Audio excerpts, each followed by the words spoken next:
तो आज तारीख है 2 अगस्त और आज के करंट अफेयर्स से जितने भी हमारे एग्जाम में क्वेश्चंस बनते हैं उनको हम आज के वीडियो में डिस्कस करेंगे।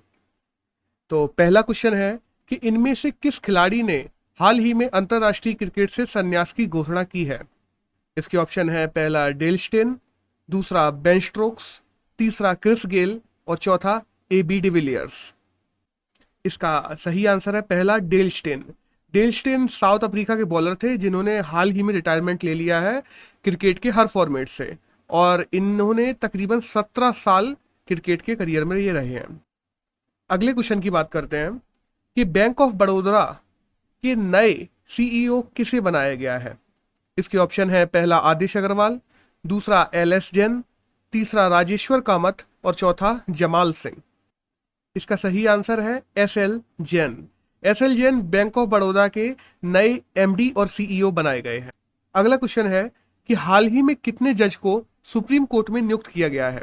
इसके ऑप्शन है पहला 6, दूसरा 7, तीसरा 8 और चौथा 9। इसका सही आंसर है चौथा 9। हाल ही में 9 जजेस को सुप्रीम कोर्ट में अपॉइंट किया गया है और इनमें से एक बीवी नागराज भी हैं जो भारत की पहली महिला CGI बन सकती हैं।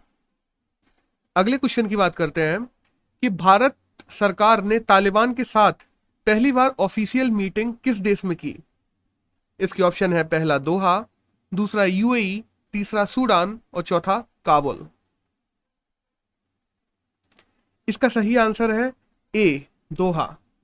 भारत ने तालिबान के साथ में पहली ऑफिशियल मीटिंग की है जो कि दोहा में हुई है, और भारत ने इस पे हक्कानी नेटवर्क को रोकने की बात की है। साथ साथ में भारत के जो लोग अफगानिस्तान से निकाले जा रहे हैं उनको ना रोकने की बात की है, और पाकिस्तान की किसी भी तरीके से मदद ना करे तालिबान टेररिज्म में फैलाने में, इसकी भी बात कही है। और तालिबान ने तीनों भी चीजों पर सहमति जताई है।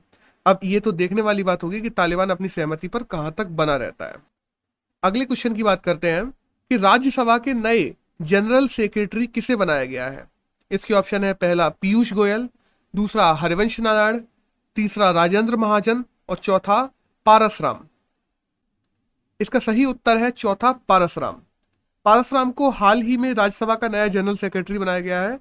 बाय द वे, अगर राज्यसभा की थोड़ी बात करें तो इसके चेयरमैन इस समय वेंकैया नायडू है, डेप्यूटी चेयरमैन हरिवंश नारायण है, पीयूष गोयल वहां के लीडिंग पार्टी जो है हाउस में उसके नेता हैं, और मल्लिकार्जुन खड़गे ऑपोजिशन के लीडर है राज्यसभा में।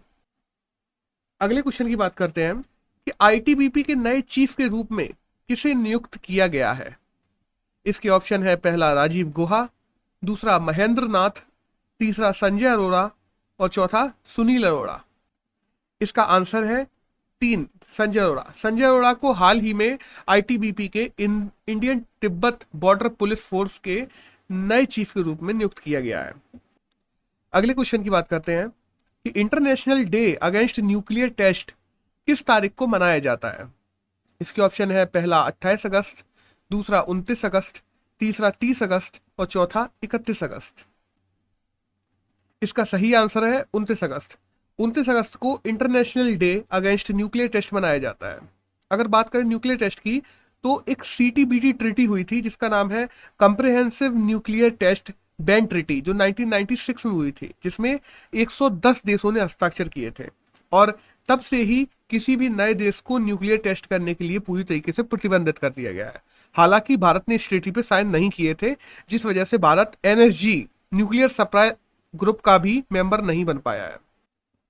अगले क्वेश्चन की बात करें तो इलेक्टोरल बॉन्ड द्वारा किस राष्ट्रीय पार्टी को सबसे ज्यादा डोनेशन मिला है। इसमें ऑप्शन है पहला BJP, दूसरा कांग्रेस, तीसरा समाजवादी पार्टी और चौथा RJD।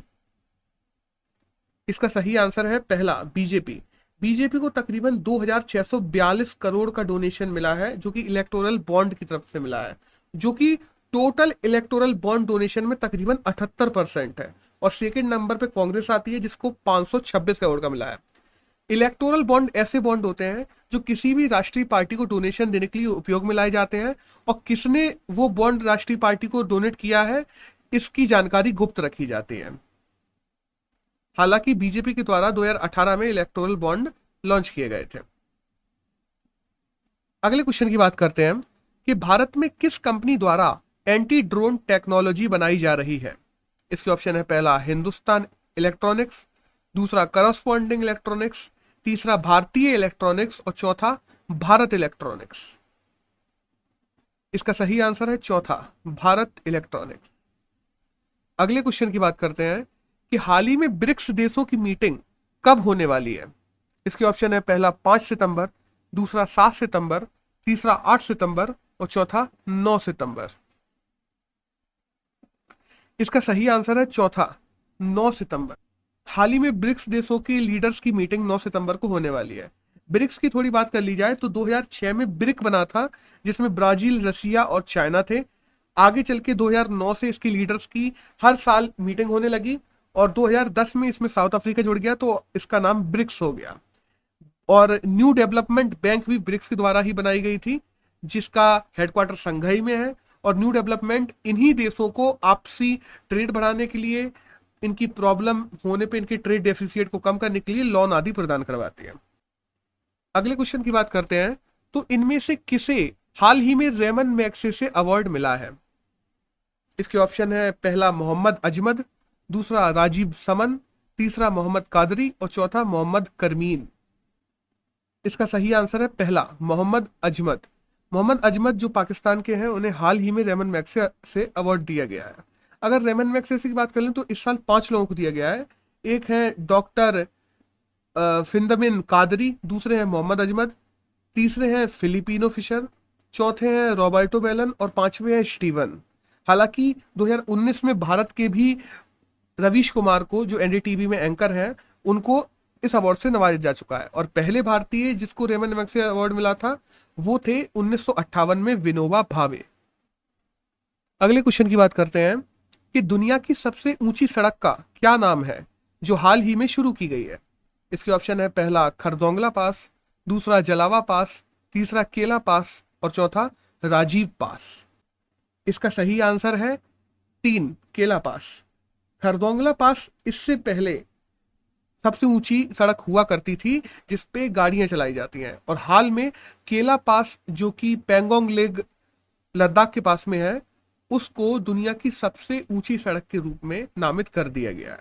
अगले क्वेश्चन की बात करते हैं कि जम्मू कश्मीर ने हाल ही में किस वस्तु के कारीगरों को मिनिमम वेजेस देने की बात कही है। मतलब कि महीने में कम से कम इतना रुपए या साल में कम से कम इतना रुपए तो उनको दिया ही जाएगा। इसमें ऑप्शन है पहला चरखा, दूसरा पश्मीना शॉल, तीसरा सेव और चौथा पख्तूनी गद्दे। इसका सही आंसर है second pashmina shawl. Pashmina shawl Ladakh से लाई हुई ऊन से बनाई जाती है, जो कि बहुत ही पतली होती है। और वहाँ के जम्मू कश्मीर में जैसा वेदर पाया जाता है कि बहुत ज़्यादा बर्फ गिरती है और ठंडक पड़ती है, उसमें ये बहुत ज़्यादा मदद करती है वहाँ के लोगों को। ये बहुत चमकीली भी होती है और इसको हाथों से बुना जाता है, इसलिए ये बहुत महंगी भी बिकती है। और इसका देश में ही नहीं, देश के बाहर भी बहुत ज़्यादा चलन है, क्योंकि हम देखते हैं पुराने काल में भी, चाहे नेपोलियन हुए उनकी पत्नी की बात कर लें, हिटलर हुए उनकी पत्नी की बात कर लें, या हमारे जितने भी पॉलिटिशियंस हुए उन सब की बात कर लें, सारे लोगों ने इस शॉल का इस्तेमाल किया है। और इनके कारीगरों को ही मिनिमम वेजेस उपलब्ध करवाने के लिए जम्मू कश्मीर ने हाल ही में रिजोल्यूशन पारित किया है। अगले क्वेश्चन की बात करें तो हाल ही में किस देश में फाइजर के टीके से पहली मृत्यु हुई है। इसके ऑप्शन है पहला अमेरिका, दूसरा जापान, तीसरा भारत और चौथा न्यूजीलैंड। इसका सही आंसर है चौथा न्यूजीलैंड। न्यूजीलैंड में अमेरिका द्वारा बनाए हुए फाइजर टीके की पहली मृत्यु की घटना दर्ज की गई। आज का आखिरी क्वेश्चन है कि हाल ही में वासु पारंजपे का निधन हुआ है, वह कौन थे। इसके ऑप्शन है पहला सिंगर, दूसरा क्रिकेट कोच, तीसरा रिपोर्टर और चौथा पॉलिटिशियन।